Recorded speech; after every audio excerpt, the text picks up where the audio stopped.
to the First Gen All-In Experience. Welcome to the First Generation All-In Experience. I'm Jacqueline Wallace. I'm here with Chandler Rogers, and we have two special guests with us. So I want to ask y'all to introduce yourselves. I'm Chet Oguz. I teach painting and drawing. I was the chair of the art department for the last 4 years. Hi, my name is Korkut Akacik. I teach animation and related courses here.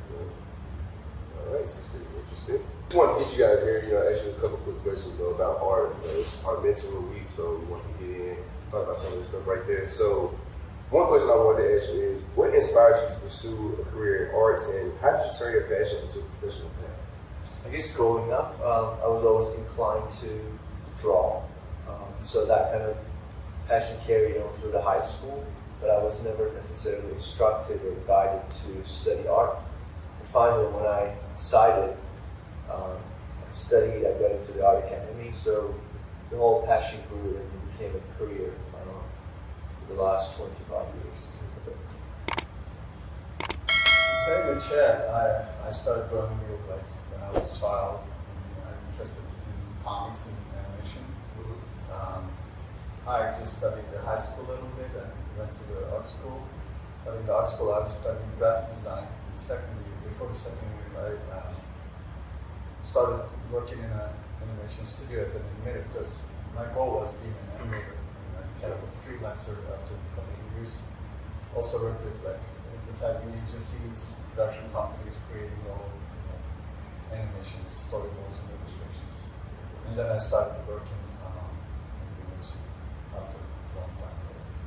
I grew up being in class, being one of those kids that do my homework that I heard, so I just started drawing and stuff like that. Watching cartoons, watching anime and stuff like that. So I always wondered how these animators and stuff, how they were putting this stuff together, where the creativity was coming from and stuff like that. One question I would ask them, anybody in this field, where could they go farther, after college? What is a profession other than being an animator and things like that? What is a profession they can take on with this? So, other than being an animator, they can go again with the studios, animation studios, creating character designs, environment designs. Other than that, they could go to the gaming industry. So, gaming industry, there are a lot of potentials for that. They can be motion designers, which is they can animate not characters, but all typography or infographics. So they're kind of things that they can do. They can be storyboard artists, or they can be color artists. A lot of things they can do. They probably get in a lot of work like this. So another question I want to ask you is, definitely talking about the art field. The art field is very widespread. How would you describe the different career opportunities available, and where might some of these students right here fit in? It's studying art, if you're passionate about what you're doing. I think I like to emphasize the passion and drive. Because if you are getting into the art field just to be an average artist, you're not going to succeed like in any other field. So you have to be really driven, really learn the field in depth, and have that ongoing practice, daily practice. So I know that Chandler is studying photography, and I believe he got into photography later in his life, but I can see through my observations that he's passionate about it. So that passion will drive him. If you're a photographer, as simply as the wedding photography is a very common field. I know people make money out of it. Professional photography, and certainly wherever you live, there might be a better environment for you to flourish. So if that step has to be going out of where you live, if you're seeking job opportunities in larger cities, you should definitely go after those opportunities. There's always a fear factor that plays into your decision making. And I think you just need to go at it, because if there's an unknown to something, there's most likely is the area that you can really grow.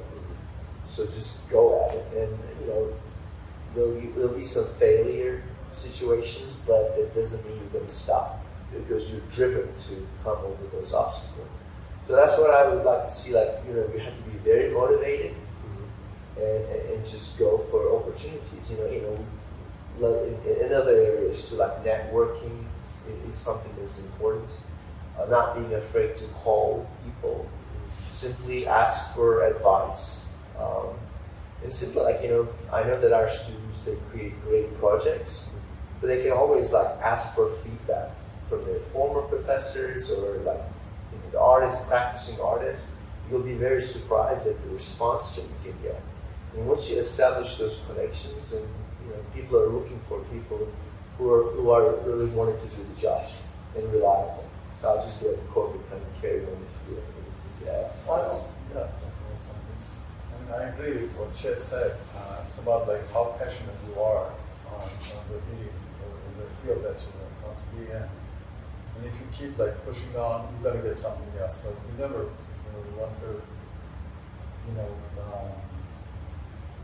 give a break, or you just want to keep pushing in, working on it, make connections, networking, and learn more, because everything's changing, specifically with animation. There are like technological changes happening every year. There's always a new app comes, a new device comes, and you have to know how to use them. And I think one more thing I'll add, like sometimes you just need to volunteer too, like really step up to the plate. If there's a project coming up, hey, I would like to work on this project, because again, it's part of the networking thing. But then people will get to know you. Hey, this guy can actually like to work. I know he's completed this project, and they will recommend you to the other things. And in rural areas and also in urban areas, I don't think this practice changes. In the urban areas, there will be some more opportunities for you. So I think those are the driving factors to what an artist needs to do.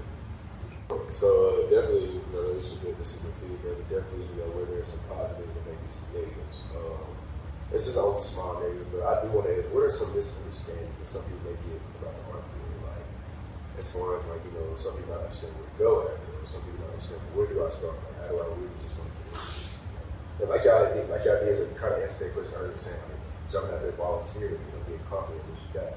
But what are some things that you have seen in your field? Like, what are some people misunderstanding about this field specifically? I guess from my experience, all families, when their children are going into the art field, there's this, to me, it's a misconception about, we're going to be a starving audience.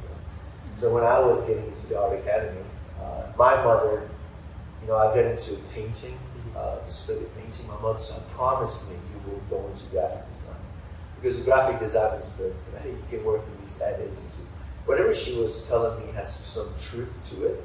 But in the end, after experiencing and studying painting for a year, I said, I really wanted to do this. I don't want to be in front of a computer. That was my understanding of graphic design. Because I felt that I'm more of a physical person. I like to get engaged with what I'm doing. So I didn't think the graphic design is a field that I wanted to be in. And I think at the end of it, so that's the misconception going into the art field. But then I realized once you finish painting, and when you especially find a job in the academy, if you seek your graduate level of master or a PhD, there's some other job opportunities coming to play. So maybe your undergraduate degree may not be necessarily enough for you unless you go into a professional field, but you can definitely see job opportunities in the higher education also. Same here. When I got to the Fine Arts Academy, my family convinced me to get the graphic design, pick the graphic design, because I got the academy in the first place. I got the first place in the talent test. We had the talent test. So I picked the graphic design really easy, but I wasn't really into it. So I picked the animation, which doesn't require an offer back in the day when I was studying at that school. But that was my goal. So I found a person that connects to a company studio. So I went to that studio and worked with the people that I learned that kind of. I'm a self-taught animator. I was hoping to come to the States, working with Disney or other companies. But coming back to the question you asked before, like being in the rural place, what would you do? Like people think the same thing. Like it's related to this question. What are the misunderstandings? With these tools and the internet, you can connect with everybody else in the world. I know a lot of my students having commissions from other countries even. So you can collaborate and create some good stuff. I know some YouTubers have a lot of people around the world. They collaborating, sending the videos and stuff, or animations and drawings, and creating some good stuff for YouTube or for releasing in other cinemas and theaters. Any other questions? Definitely just one more. And this is my little info, like you said, we have all this technology, we have this stuff we can make all over the world, by doing different things, whether they be playing sports, you may be playing sports in Mississippi, and I'm talking to somebody that plays sports in Serbia or something like that. You put a drawing on Instagram, like I said, you're from Mississippi, you can make it with somebody that has a drawing in New York. It's that simple nowadays, you know what I'm saying? Definitely another question I want to ask, and this kind of just relates to y'all person, what inspired you to do what you do? What inspired you to get out there and just say, hey, I'm going to draw this, I'm going to animate it, I'm going to make a living off of this. Because I tell you, I've done a great job. So I guess when you, as a person, you look at your abilities, and again, we come back into the passion of it, and how your abilities, how your passions reflected through your abilities. So when you go into, for my case, when I got into the painting and drawing, simply that's something that I enjoy doing. But I have to remind myself that you have to designate the time. You have to be very much disciplined to work. Like the inspiration is not going to come while you're sitting somewhere else, not necessarily engaged with it. You have to be in the studio and working constantly, having the opportunity to solve visual problems, and whatever that problem may be. And then doing research, asking questions about maybe doing something, but is there another way to approach your discipline? In my case, since I'm doing paintings, it's a two-dimensional art, but I'm asking questions. I know Korkut is much more experienced than me. Is there a way for me to animate my paintings? I need to get into that area so I can really expand what I'm doing. The first thing I was inspired was when I was a real small kid. I watched 2 documentaries about Beethoven and Leonardo da Vinci. I love Leonardo da Vinci's work, so it kind of the kickstart for me to start drawing. And also, the television came up a little late compared to other countries, so I was watching the cartoons and I was amazed how to move things around. Then I started, in the first year of the college, I went to the studio and find out how things work. So I like the time aspect of the art. So later I get into the video and some 3D mapping and other stuff, like a combination of animation and moving images actually. So what amazes me with that one, you draw something or you just take serial of photos of something, like stop motion, and then when you click the play, they start moving. So how can I change it? How can I make, just kind of creating a kind of living thing on the screen, even sometimes 3D using holograms and stuff. That's about it, it's just loving it. If you love it, so for instance, in animation, people ask me, what should you have? One person who wants to be an animator, what should they have? It's the patience.